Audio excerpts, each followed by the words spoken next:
Ditalini and peas was one of my favorite childhood dishes growing up, and this is very reminiscent of that. And thinking back on it now, my mom used to put like an equal ratio of pasta to peas, and I really love that idea, so I'm going to do that with asparagus. So I start off by putting on a pot of boiling water, and while that heats up, I sweat down some shallots and garlic in some olive oil and butter. And you really want to cook those down until they're nice and soft. You don't want any crunchy onion pieces in this. Then I deglaze with some white wine, and I just let that simmer on low while I cook the ditalini. And I'm just doing a half a pound of ditalini because we're going to supplement with a bunch of asparagus.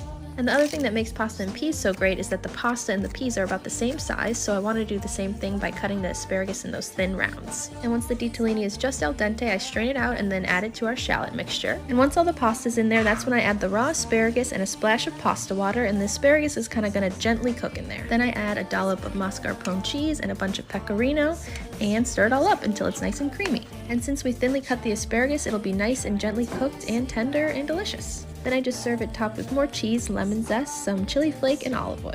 It's super comforting and fun to eat, and I think it really encompasses the feeling of like transitioning from winter and into spring.